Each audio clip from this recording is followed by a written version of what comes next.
মম, after long time তুমি কতদিন পর দেখছি আমি। ফোনে কথা বলে কি সবসময় মন ভরে বল? নিজের মেয়েকে সামনে থেকে দেখার স্যাটিসফ্যাকশনটাই আলাদা। Oh my God, Tanuja, what a pleasant surprise. আমি তোকে দেখে খুব খুশি হয়েছি। যাক, কাউকে তো অন্তত খুশি করতে পারলাম। কিন্তু বেবি, তুমি এটা কি সেজেছো? কি পরে আছো এটা তুমি? এমনি এমনি কি আর পড়ে আছি মম? আসলে আমার কি আগের মতো লাইফস্টাইল আছে বলো? আর তাছাড়া তুমি ফিরে এসো যে আমি খুব খুশি হয়েছি। তনুজা, তুমি আসবে আগে জানালে না কেন? কি? Oh, I am so sorry Mallika. আসলে আমি বুঝতে পারিনি গো যে এই বাড়িতে আসতে হলেও আমাকে তোমার পারমিশন নিতে হবে। না না, আমি সেভাবে বলিনি কথাগুলো। থাক থাক না মল্লিকা, তুমি কি বলেছো আমি শুনেছি। আর তুমি তো আমার মেয়েটাকে জাস্ট বন্দি করে রেখে দিয়েছো। ও তো একদম শুকিয়ে গেছে। সরি তনুজা, আসলে কি জানো, আমরা নিজেরাই এত ঝামেলার মধ্যে ফেঁসেছিলাম যে তোমার সঙ্গে কথা বলা হয়নি আমার। তবে আমি তো জানতাম যে দিদি রেগুলারলি তোমার সঙ্গে যোগাযোগ রেখেছেন। হ্যাঁ, ওই সোহিনী ছিল বলেই তো অন্তত কিছুটা নিশ্চিন্তে ছিলাম। মল্লিকা, তুমি ভেবেছিলে যে এত বছর পরে, সেই কলেজ লাইফের পরে তোমার সঙ্গে আবার আমার মুখোমুখি হবে, আবার আমার মেয়ের সূত্র ধরে? বাবা, এ তো মিশমির মতন দেখছি। মিশমির থেকেও এক কাঠি ওপরে, একেবারে হাই ফাই ব্যাপার। সময় কখন যে কাকে কার সামনে এনে দাঁড় করিয়ে দেয় সেটা বোঝা বড়ই মুশকিল। সময়ের উপর সব দোষ দিলে চলবে মল্লিকা, নিজের দোষটাও তো দেখতে হবে। বাই দ্য ওয়ে, মাসিমা কোথায়? ওনাকে দেখছি না। উনি মানে আছেন, মানে ভালো আছেন তো? ভালো আছে কিনা বলতে পারবো না, তবে তোমাকে এখন এখানে দেখে সত্যি খুব অবাক হচ্ছি। এসো এসো, বসো বসো। আমাকে দেখে অবাক হচ্ছেন এটা মানলাম, কিন্তু অখুশি নিশ্চয়ই হননি। তবে মাসিমা, আপনি কিন্তু ঠিক একই রকম সুন্দর আছেন। আপনার মনে আছে মাসিমা, আমরা তখন এই বাড়িতে কত আসতাম, আর আপনি আমাদের কত আদর করতেন, কত ভালোবাসতেন। এখনো এ বাড়িতে তোমার আদর যত্নের অভাব হবে না। এই বাড়িটাকে তোমার নিজের বাড়ি বলে ভাবতে অসুবিধা কিসের? মল্লিকা থাকতে এই বাড়িটাকে আমি কি করে নিজের ভাবি বলুন তো? হ্যাঁ, এটা ঠিক যে এই বাড়িতে একদিন আমারই বউ হয়ে আসার কথা ছিল।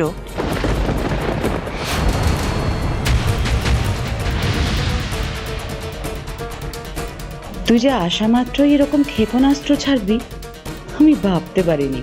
তনুজা, কার সঙ্গে কার বিয়ে হবে সেটা তো ওপরওয়ালাই ঠিক করে পাঠান।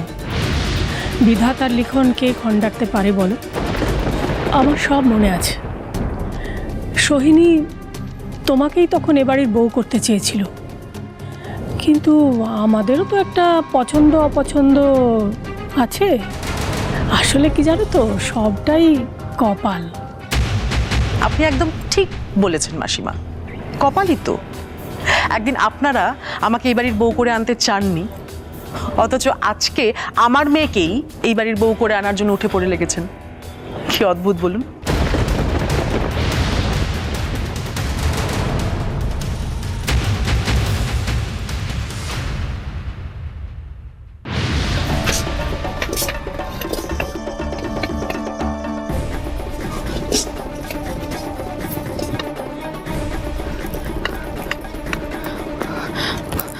আমি ঠিক জায়গায় এসেছি তো? একদম পাক্কা জায়গায় এসেছেন ম্যাডাম। বাচ্চারা কোথায়? আছে আছে, সবাই আছে। এত উতলা হচ্ছেন কেন? আপনি আগে বলুন বাচ্চাগুলো কোথায়? বারে এই এলেন, এক্ষুনি তাদের কাছে যেতে হবে। আমার উপকার না হলে এত সহজে আমি আপনার উপকার কি করে করি বলুন?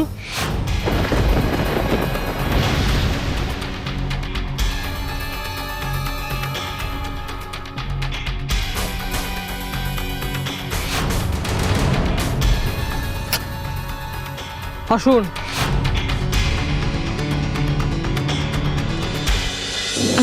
তনুজা, তোমার সঙ্গে আলাপ করানো হয়নি। ও বানি, মানে বিনয়ের স্ত্রী, আর চুমকি আমার ছোট বৌমা, অংশুর বউ।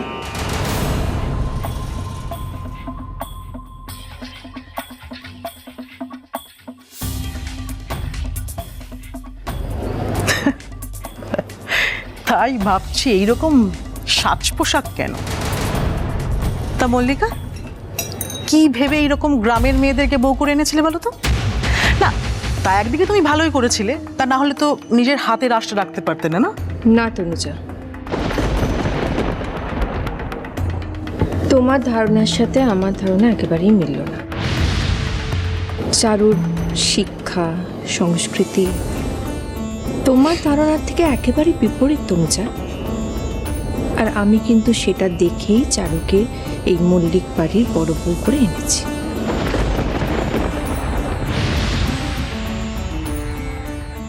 কি হলো মিশমি, তুমি এরকম চুপ করে দাঁড়িয়ে আছো কেন?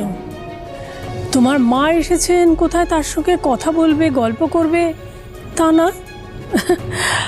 জানো তনুজা, তোমার মেয়ে মানে মিশমি কিন্তু ভারী লক্ষ্মী মেয়ে। কেমন আমাদের বাড়ির সবার সঙ্গে মানিয়ে গুছিয়ে নিয়েছে। হ্যাঁ, আমি জানি তো আমার মেয়ে এক্স্যাক্টলি এই বাড়িতে কতটা ভালো থাকতে পারে, আমি জানি। তনুজা, তুই সবটা জানিস না। তুই কি জানিস তোর মেয়ে একটার পর একটা অসাধ্য সাধন করেই চলেছে? তাই? আচ্ছা, তা সবই তো বুঝলাম, কিন্তু মানে বিয়ের ডেটটা কবে? আসলে মিশমির বাবার খুব আপত্তি ছিল এই বিয়েতে। আমি অনেক করে বোঝালাম, তারপর উনি রাজি হলেন।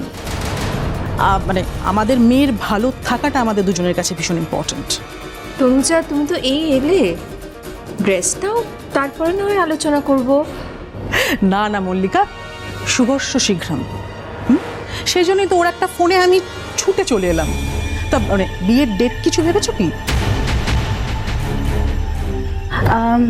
তনুজা বলছে যে ডেট তো একটা পরে ঠিক করে নিলেই হয়, নিয়ে এত চিন্তার কি আছে? চিন্তার বিষয় আছে বই কি। দাদু ভাইয়ের সঙ্গে এখনই মিশমির বিয়ে দেওয়াটা সম্ভব হচ্ছে না।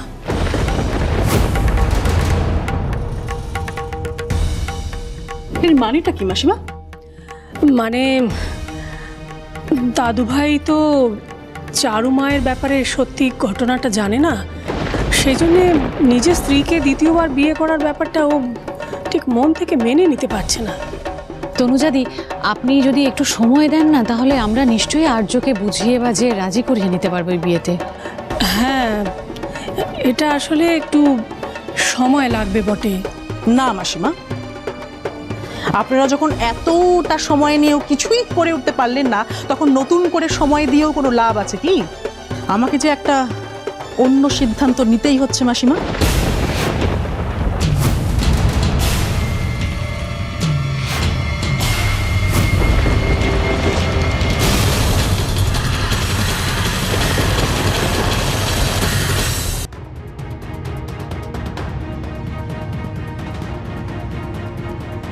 আচ্ছা, আমি একটু সামনের রাস্তাটা দেখে আসছি। হ্যাঁ, আমি একটু ছাদটা দেখে আসছি। হ্যাঁ, যাও যাও যাও যাও। তাহলে কি বাচ্চারা একা একা চন্দ্রমার সাথে দেখা করতে চলে গেল? হ্যাঁ,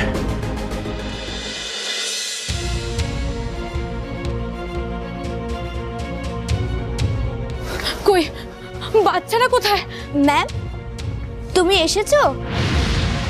এই তো বাবা, আমি এসে গেছি। তোমরা ঠিক আছো তো? হ্যাঁ ম্যাম, আমরা ঠিক আছি। আমরা খেলছি ম্যাম।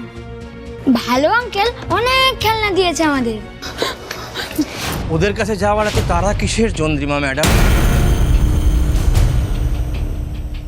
দস্তিদার বাবু, আপনি এখানে? হ্যাঁ ম্যাডাম, আমি যে কখন কোথায় থাকি সেটা জানা বড় মুশকিল ম্যাডাম।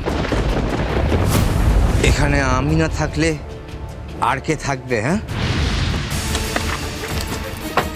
চন্দ্রিমা ম্যাডামকে তো ভালোই সাহায্য করেছেন। চন্দ্রিমা ম্যাডাম আপনাকে নিশ্চয়ই খুব ভালো জ্বালাচ্ছে, তাই না? আই এম সরি, আপনি কে? চন্দ্রিমা ম্যাডামের আমি শত্রু আর আপনার বন্ধু। বন্ধু? আমার বন্ধু?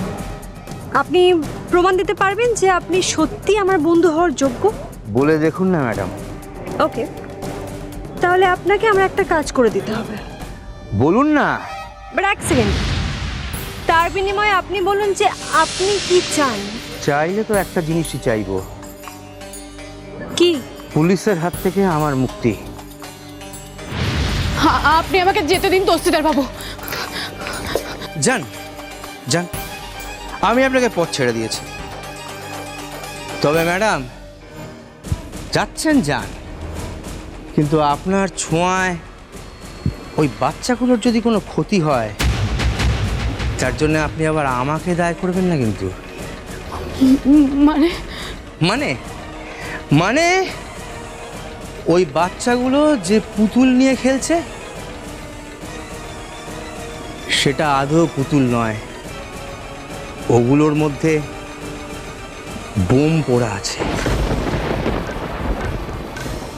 আর আমার হাতে রয়েছে রিমোট, এর একটা সুইচ টিপলেই না বুম।